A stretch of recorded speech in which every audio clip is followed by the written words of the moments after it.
Brendan, how are you? I suppose the best place to start today would be by saying congratulations again on the terrific achievement that you and the team achieved in winning the Dublin Senior Football Championship this year. Yeah, it was great, and I know it meant a lot, not just to the players, but to a lot of people in the club. I could get a sense of that, even though we were in lockdown. It was lovely to see the flags out in the area, and it was epitomised to me by the club president, Jim Wolfe. Towards the end of the match, he unfortunately didn't get there. But I think he got so excited towards the end of the match. He said to somebody, "Look, can we just get down to Parnell Park? I just want to see them," it meant so much to him. And as I said, he probably typified a lot of other people. So, yeah, it's tough times, and it was nice to bring a bit of joy. Yeah, I think that actually was a lovely story. That it was Gay Hardiman was the man who drove him down to Parnell Park on the day. And I think with about 3 minutes to go in the game, Jim decided that you had it won. I think that was when he decided the game was won. And to just sit outside, and I think it was beautiful for him, as he's a president within the club, but he's much more than that. Actually, he's very much loved within the club, and for him to be there and to greet the players and yourself coming out, I think is one of those lovely GAA type moments.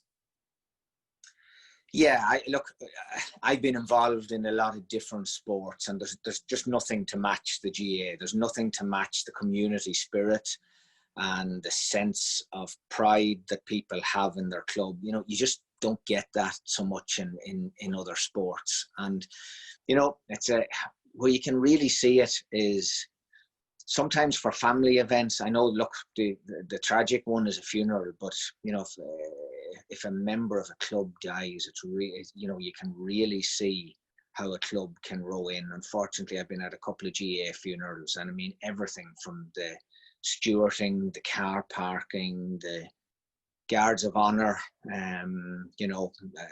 We did have one in the club, Declan Small, as you know, and actually Philly's dad as well. But it was lovely to see how the club came out. And it's not just those occasions. You'll see it at 21sts and different events where a club row in behind, and it's lovely. It's a lovely. I think when you touch on Declan Small, and Declan absolutely is iconic in the club, and will remain so forever. But I think one of those moments that will live with everybody was the embrace of John and Paddy at the end of the game, and then lifting the cup with James. They were very special GAA moments, and very, very wonderful moments for people in Ballymunkickums as well. Yeah, and it started with the league in December, back last year. We just decided there and then on the night Davy Byrne was captain. I just said to Davy, "Look, do you mind if the two lads go up?" And it was a week or 10 days after Declan's funeral, and it was lovely. It was really lovely, and then that carried on obviously to the championship as well. Actually, I think Brendan. I think John might have scored that winning point in that league. He did in the league. Yeah, God, the emotion when he kicked that over to put us into the lead, and you kind of got the sense that was the winner. You couldn't script it. It was a fantastic moment. But look, we'll come back to that again in a minute, to the season that we've had and the whole lot. But I suppose what's very evident now is you are, knitted firmly into the history of Ballymunkickums. You're a part of the family forever, and that's you're more than welcome. But I suppose with the circumstance of the time that we're in now, people haven't got to know each other terribly well. So maybe we could find out a little bit about you for people listening in and watching in. To where are you from, and where did it all begin for you, Brendan?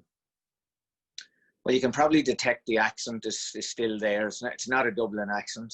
There's a trace of the Monaghan accent left. So yeah, I was born in Monaghan town and grew up, went to school there until I left for college.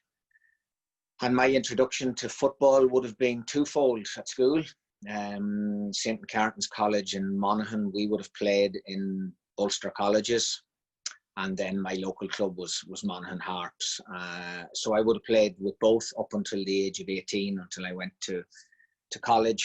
It was an interesting background because it had two aspects to it. When I was playing with Monaghan Harps, we would have been one of those underage teams that won all the way up 14, 16, 18. And we were used to success, and we were used to winning. And it was the complete opposite at school. You know, we played against Coleman's of Newry, Maharad, St Pat's in Omagh. And all the Ulster teams they were always a year older than us. It was, at that time, I think it was under 19, and we were all 17 and 18 doing the leaving cert. So we used to get trounced every time we played. So I had a kind of I had a dual experience with football. Either we were as I was losers at school and winners at clubs. So after I did the leaving cert, I went off to Limerick. I wanted to study PE.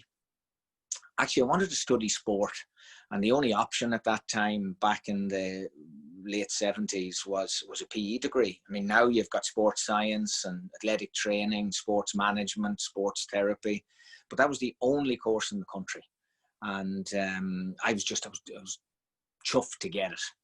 Yeah, and I went into it was a difficult course to get on. I think, again, because it was so exclusive. Yeah. So that was an achievement in itself to get into Thomond College. Yeah, and it wasn't just points. That only got you as far as the interview. You had to do an interview then, and there were only 50 places available. And look, I suppose everybody who was interested in sport applied for it. So yeah, look, it was great to get there. And I went into an environment that was to shape my life in so many ways afterwards. From a football point of view, they had just won the All-Ireland club title, and they had household names had gone through the college. Dublin players like Brian Mullins, Fran Ryder, Kerry players, the Spillans, Jimmy Deenahan, Ogie Morn, Galway players, Brian Talty. So it was an intimidating place to go to. And then my classmates were all county minors, or subsequently won All Irelands at under 21. So I had played county minor. Again, Monaghan county minors, a bit like the college football. We would never have got beyond the first round. We would always have been, beaten by teams from Down or Tyrone. So to go in there was intimidating. But I like we all who had interest in football, we went out to try and get on the team. A name that a lot of people in Ballymun would know, Niall Moyna, who's now Professor Niall Moyna in DCU. Niall would have been a couple of years ahead of me in school in Monaghan. And then when I got to Thomond, he was a couple of years ahead. So it was a case of, just obviously you try to get on the freshers team, and we were fortunate to win a freshers All-Ireland. So that was the first All-Ireland I won. When you had played football back in Monaghan before going down to this whole new environment in Limerick, would you have, even with the intercounty setup in Monaghan, would it have been, not so much strength and conditioning and more about just running around pitches and press-ups and all that kind of stuff?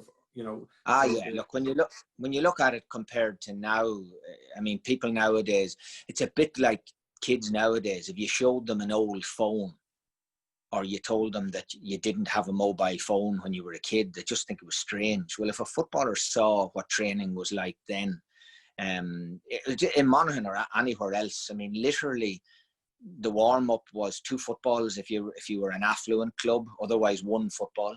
Half stood in the goals, half stood out in the 40, and you just kick the ball in and out, and that's how you learn to field. Because if you couldn't high catch, you just never got a ball for 15 or 20 minutes. And then if there was a trainer, as they were called, you did a few laps of the pitch. You might have played backs and forwards, or you might have played a game, and that was it. And then Thomond was just a complete eye-opener. I mean, obviously, apart from being PE students and everybody was the same age and extremely fit, it was just like going from that scenario into a professional setup. So it'd be the equivalent today of somebody playing Gaelic football and then going to Australia and becoming, a professional player literally in weeks. And No, so it's just, I think there were on. pockets, I suppose, just Brendan. I remember we we beat St Vincents in the 21 final back in 1990, and I was marking Pat Gilroy, and he was like the Incredible Hulk beside me. It's hard to believe now that I was skinny, but our training under Val Andrews and Anton McCall was just your regular training, and I think Vincent's had been doing this body work and strength and conditioning, and the difference was, it was worlds apart. Now we beat them, so that was important as well.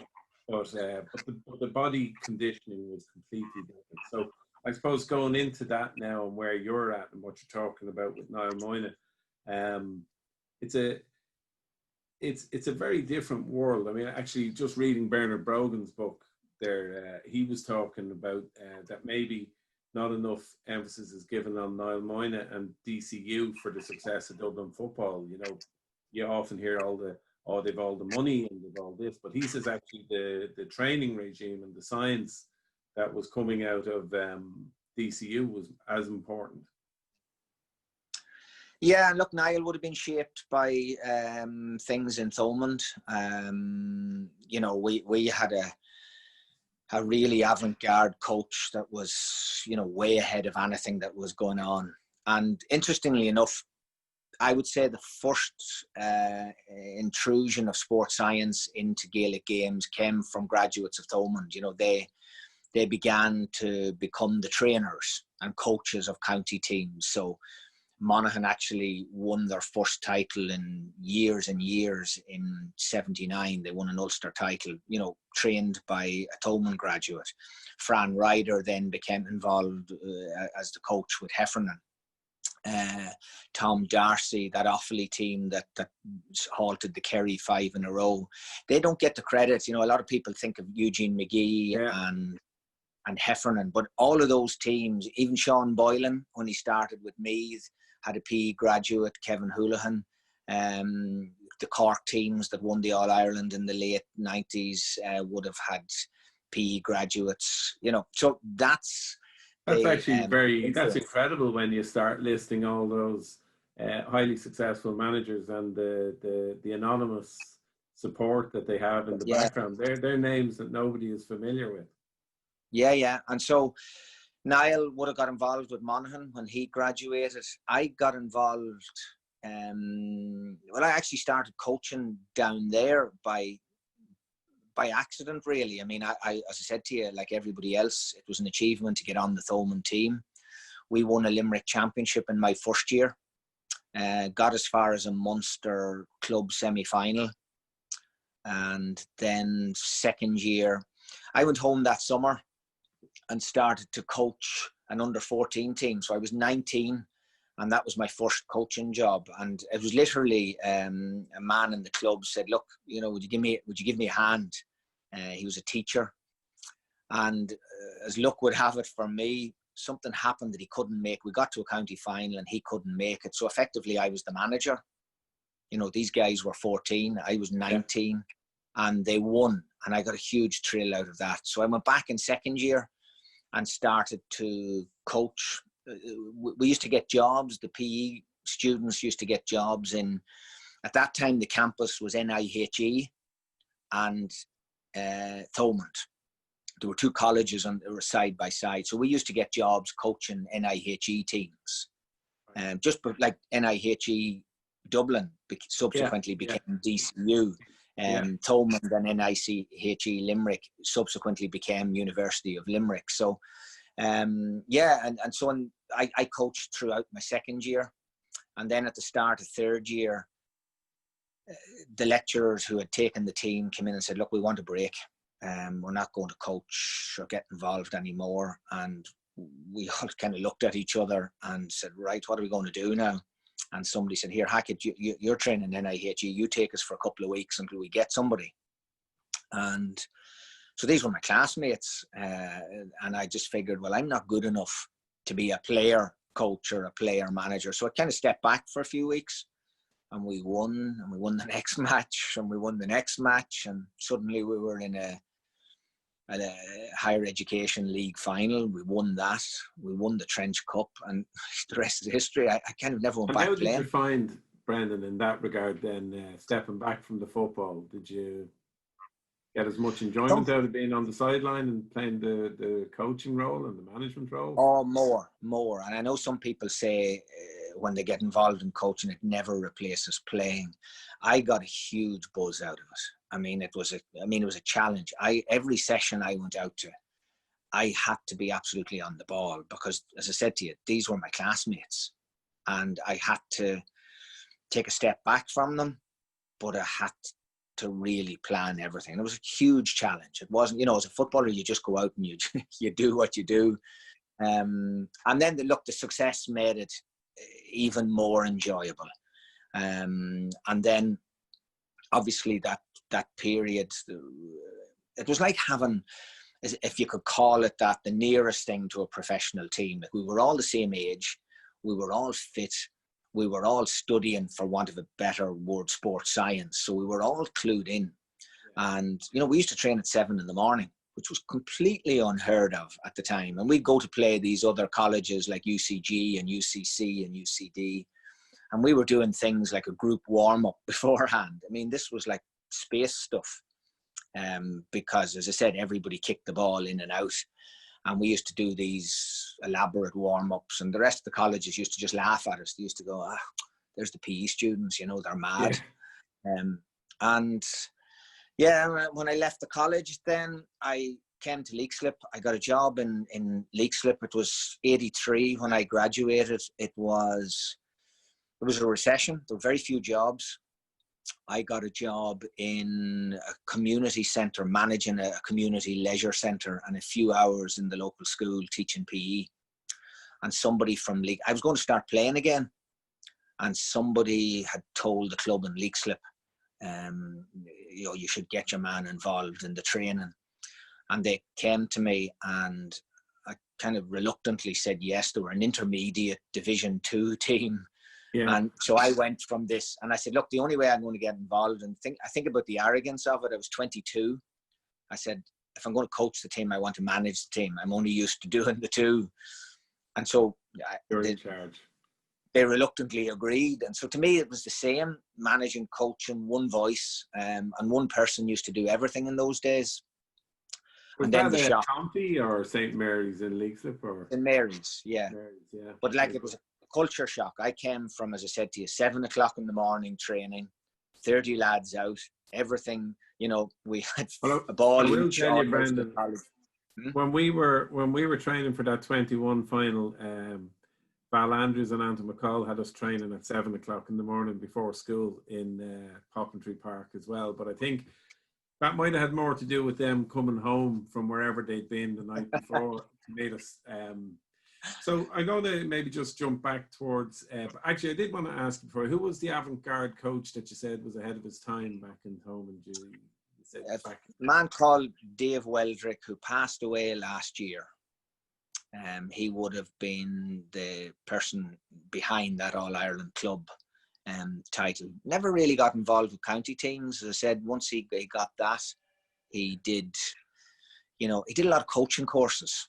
In other words, he ran them, and I remember he used to go to coaching courses, and I used to go to him along with him as his assistant. And the first one we went to was in Offaly. There's a story behind this. So we went to Offaly, 20 footballs. He wanted the pitch marked out in grids. We had cones, and I remember the first coffee break. And Dave was real authoritarian. It was my way or no way. And these fellas were coming from country clubs with one football. They'd never seen a cone in their life, never mind a grid. And I sat down with them, and they just came over to my table going, look, what's this fella talking about? I mean, Jesus, we've only got 2 footballs. We'd be lucky if we've a pump. And I had to say to them, look, you're grand, just take some of the ideas. But the reason I say that is because there was a guy at that coaching course fellow called John Dowling, who subsequently became president of the GAA. I think he might have been secretary in Offaly at the time. Right. And when Longford, their manager, resigned halfway through the season in 1987, I think, and they had to find a manager in a hurry. So John Dowling mentioned to them, listen, I know this young fella, he might seem a bit young to you. He's just finished up with Leixlip. He might be worth a shot. And the chairman and the secretary came up to meet me. And I'd say I was 26 and I looked about 20. And as they thought they were coming up to interview this child. But anyway, that's how I got involved at county level. I literally was 26. Yeah, and I became an inter-county manager at 26 when I should still have been playing. So did Ballymun find you, or did you find Ballymun? How did that all? Where did the connection to Ballymun come in the first instance? A little bit of both. Niall Moyna had said to me, I mean, obviously Niall had a lot of them in DCU, so he knew James McCarthy, he knew Philly, he knew Dave Bourne, and just through chatting, things obviously were quite difficult in Ballymun. So many fellas away at the county and trying to knit it together. And I remember Niall saying to me, I was involved with Kildare Miners for a couple of years managing them. And Niall said, look, that'd be an ideal club for you to get involved with. I think both of you could benefit from it.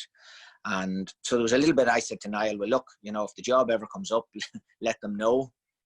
And so I think it was a little bit of both. Niall probably said something to somebody, and I think Barney Rock then rang me and said, look, would you like to come and have a chat? And I met Declan and Barney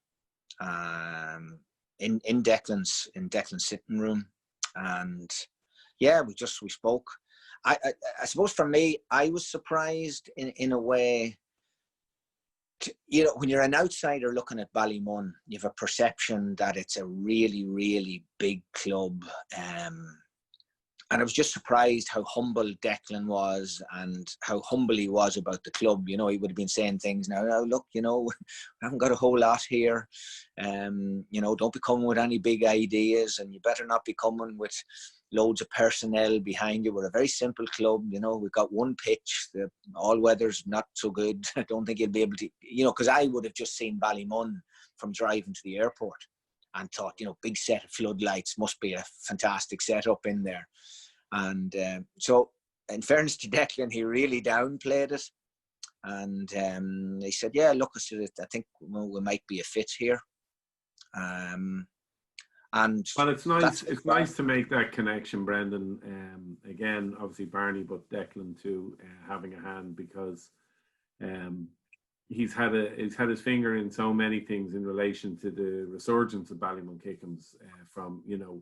It's been well documented with Philly's stories of Paddy Christie and others, but Declan, between the nursery and the fundraising through golf classics and horse days, he was an incredible light that shone brightly for Ballymun Kickham's, and probably people don't know the role that he had in bringing you into the club. So that's a really important. Well, just to tell you the mark of the man, it was January, I think, so it was quite a late appointment compared to other Dublin clubs who'd all got their managers in situ. And a couple of weeks after starting, my father passed away. And I'll always remember, you remember people who come to a funeral. And I would have been involved with lots of clubs and counties over the years. And various people came. But I always remember Declan coming. I mean, he didn't know me. He'd literally just met me a couple of times. And I was so grateful. Him and Paddy came. And I remember saying to him, God, you didn't have to come. He said, oh, no, you're one of us now. I have to be there. And it was lovely. And that made a huge impression on me.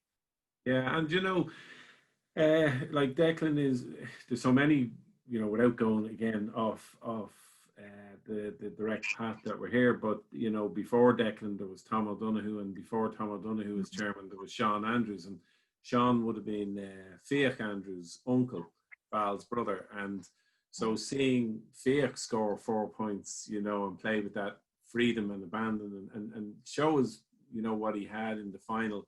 They're all lovely connections into families. Yeah. And back to what we were talking about at the start, But I was saying that at the end in one of the interviews, that's what struck me about Ballymun very quickly. Leahy's, Andrews, McCall's, Rocks.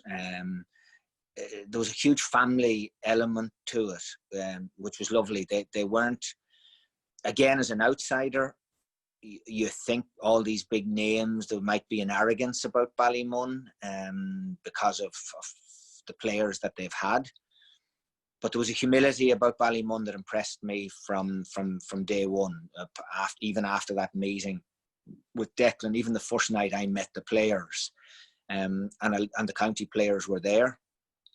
And yeah, there was that's an impressive thing to say about a club. It was very family orientated. It was very humble, and it just, outsiders don't see that, but you pick it up very quickly when you become involved. I fully understand what you're saying about outsiders thinking that the club, because I know from experience of being involved with the club how difficult things can be at times. There's no sugar daddy within the club. It's an area that, the club is spread across Glasnevin North and Ballymun, and money isn't always there. So it's a very tricky show to keep on the road at times, but it's been done because of people and it's been well documented. But maybe we just talk a little bit there now, as you mentioned, the 6 Dublin players and coming into that setup, and obviously not having access to them, Brendan, for a lot of the season. And obviously they were away achieving amazing things, which again made all the hearts in Ballymun swell with pride to have so many of our clubmen involved in achieving the 5 in a row. But from a management perspective, how difficult was that? It's very difficult. I had 2 experiences of it previously that would have helped. Jack O'Shea, if people remember who Jack O'Shea was, the great Kerry player, he would have got involved with Leixlip when I was there. So again, you never saw him. And he came for the odd match. So that was, I kind of understood that. And then I got involved with Clane for a season in Kildare, and they had 6 or 7 on the Kildare team. And again, so I had a little bit of experience. And then the fact that I'd been a county manager, I knew that the Dublin fellas, when you're playing at that level, their first priority is Dublin. That's who they're with all the time. And again, Declan had pointed it out at the first meeting. He said, look, if you think you're coming into a club here with loads of superstars, let me just tell you, the guys you see playing in Croke Park in July and August will not be the same fellas when they come back to you in September. I just want to tell you that at the outset. And he was clear. And it's true. I mean, maybe people don't understand that from a physical and an emotional point of view. The level that they train and play at, and the emotional energy as well as the physical energy that goes into that. And then you achieve, the greatest thing in sport, in our sport, which is in All Ireland. I think there were 3 in a row when I came first, which was huge. Then 4 in a row. And you just knew coming back that they wouldn't have been able to give of themselves. So it was tricky. So my first year, it was Jude's. We'd won the early rounds in April, and then it was Jude's, and we were up and looked like we were home, and got caught with a late sucker goal, and you just knew how difficult it was to try and bring 6 people into a setup with maybe 4 sessions before you played an important match. The second year against Nafina, look, it was the 5 in a row. I mean, it was never ever going to be easy, with Nafina in the last group game, and they were shattered. They were absolutely shattered when they came back. Still remember in that match, James McCarthy having an amazing game.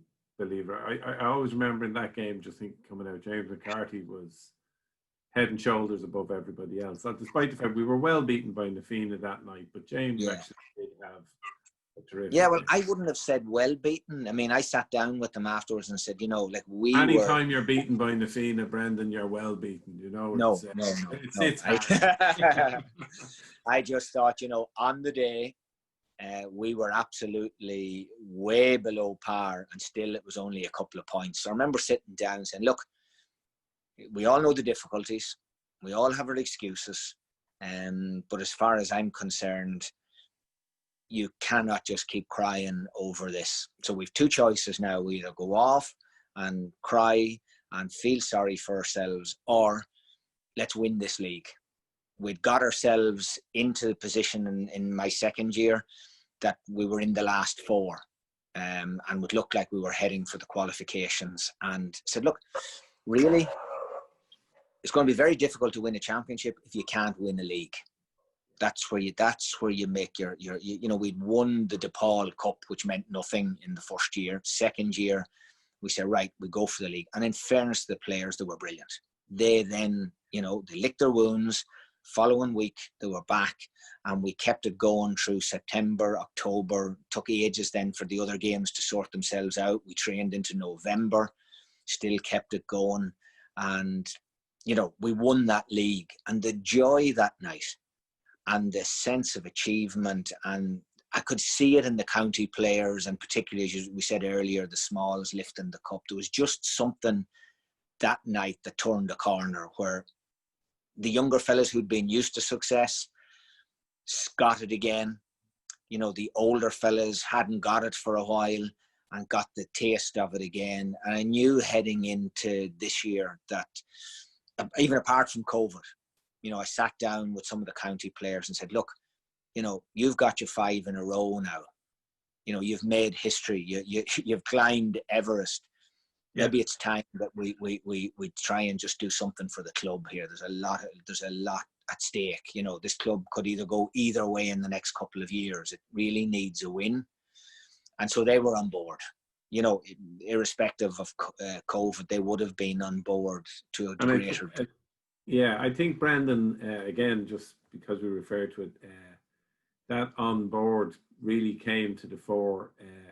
The turning point for me was the second half against Nafina in the quarter final, where I think we were 5 points down at half time, and the second half performance was, and from there all the way through to the final, was just exceptional. Well, the turning point at half time there was actually the county players. It was James and John who said, just give me the ball, you know, and that's leadership. You know, leadership is not about talking. Leadership is about doing, and people then seeing what you're doing and just no other option but to go with you. And I thought John and James were huge in that second half, and it just lifted everybody around them. Suddenly you had everybody tackling. It's a long time since I'd seen a performance like it. It was just point, but it was the hunger they went after every single ball, and that just carried in. I mean, we could have won that day by 8 or 9 points. There was, you know, a late goal, probably the same against Kilmacud. We could have won by 8 or 9 points. And then, look, the final was really the expression of how we were going. It was just that performance you could sense was coming.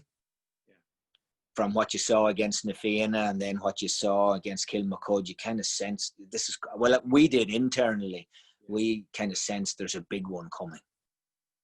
Yeah, it was hard. I mean, I suppose just because, a bit like the way you say from outsiders, you look and think Ballymun are big. As an outsider, you look across at a club the size of Ballybowden and you think it's a juggernaut of a club, you know, a great club in so many ways. And so you don't know what you're going to come up against. And then that performance in the final that day from Ballymun, I mean, it's been well documented at this stage. So many people have said, my God, where did that come from? Not from inside the club, but people outside saying it was such a pure performance of football on the day that Ballybowden never stood a chance. And maybe just, how do you prepare for a final like that in these COVID times where you don't have the normal build up to it and the whole that you know, on the day it's a little bit more basic, and actually even I think we heard you say after the final that despite your background in science, that you brought back the training, and that in the build up to this year's championship was more about having fun, back to basics. Yeah, a few things fell into place. Obviously, the lockdown, we did a lot of things in the lockdown. You know, a lot of communication with the players, and you could sense that they were going out on their own, and maybe, you know, in ones and twos and doing the work. So we came back in pretty good shape. The club wasn't open, so it was lovely to go back to the initial sessions in Poppentry, and you could get a sense that the players just really enjoyed, and it seemed like a throwback. They'd all been up there as juveniles, and they used to come up, you know, on bikes and walking up, and so literally players appeared up on bikes, and some walked across the park, and it was a real sense of playing in the park. No meetings, just in, do a session and go. One of the changes this year was some of the people who were involved in along with me. You know, Barney and Simon Lawler had been there for the first couple of years, and then we asked a couple of others to get involved. Kevin Leahy and Ian Robertson, who need no intros, obviously, and Owen Cummins, who had come into the club the previous year with the intermediates, began helping out with the coaching. And I think that brought big variety. You know, instead of me doing everything, it was like, well, Kevin, you take that, you know, Ian, you take them. Owen started to do the warm-ups, and it was just great variety, and that sense of fun, because you know, there was no place to have a meeting. And the boys told me anyway, very early on, from the very first time I met them, we don't like meetings. And, you know, that's important, because a lot of times managers don't listen to players. They have an agenda of their own. And the boys made it very clear, we're not into meetings here. And so that year, or this year in particular, we had no meetings, and we just played football.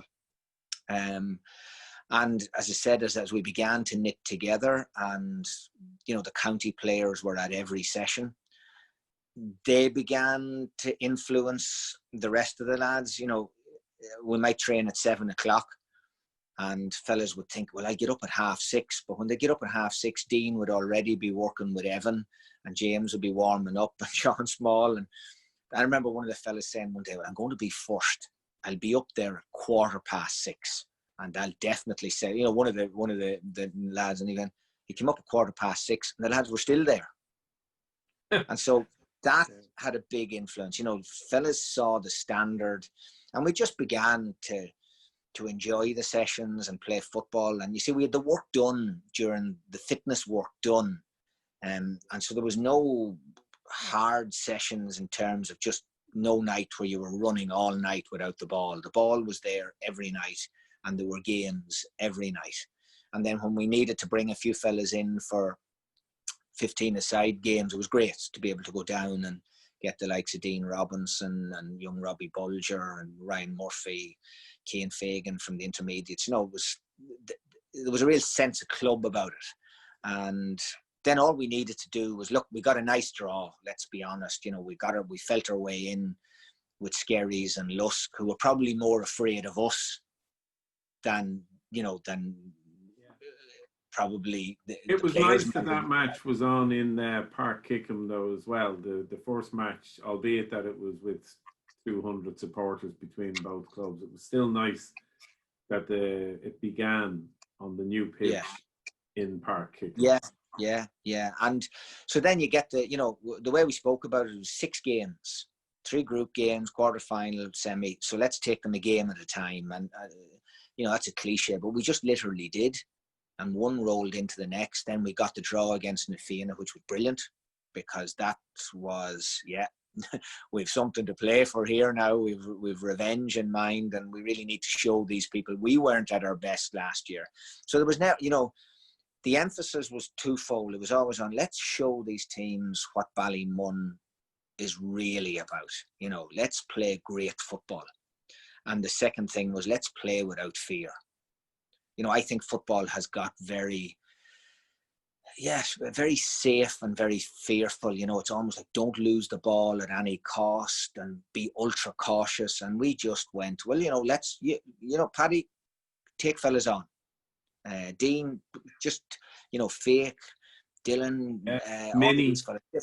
Yeah, Cameron.